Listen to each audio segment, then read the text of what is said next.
अस्सलामुअलैकुम जी। Concept of modern physics six edition Arthur Beiser का चैप्टर 4 चल रहा है। एटॉमिक स्ट्रक्चर प्रॉब्लम 30 है।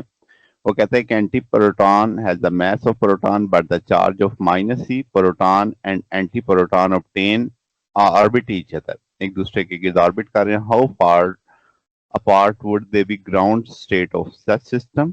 Why might you think such system couldn't occur? तो दो सवाल हैं बेसिकली।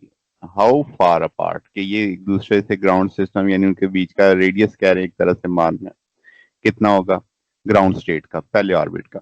फिर वो कहता है ऐसा सिस्टम क्यों नहीं हो सकता। तो फिर पहले देखते हैं एंटी प्रोटॉन किसे शुमार करेंगे जिसका मैस तो प्रोटॉन जितना ही होगा मगर चार्ज उसके अपोजिट होगा।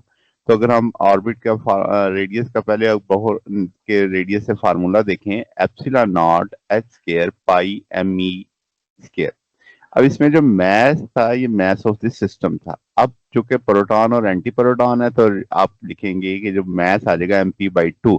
MP/2 क्या होगा रिड्यूस मैथ होगा दोनों का प्रोटॉन और एंटी प्रोटॉन का। चूंकि मैथ सेम है तो इनका रिड्यूस मैथ हाफ हो जाएगा। इलेक्ट्रॉन के केस में तो इलेक्ट्रॉन तो बहुत ही हल्का होता है ना, तो तकरीबन तकरीबन आपके पास एक ही उसमें शुमार हो जाता है एम में।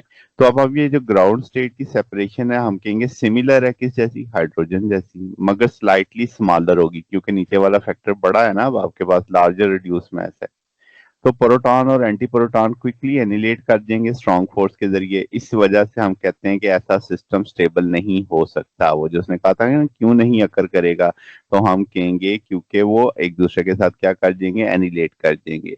तो इस वजह से हम कहेंगे ये स्टेबल सिस्टम नहीं है। तो ये हमारे पास सोल्यूशन है। अगर आपको इसमें कोई बात पूछनी हो डाउट हो नीचे कमेंट्स में पूछ सकते हैं। वीडियो अच्छी लगी हो तो वीडियो को लाइक कीजिएगा, दोस्तों के साथ शेयर कीजिएगा, चैनल को सब्सक्राइब कर दीजिएगा।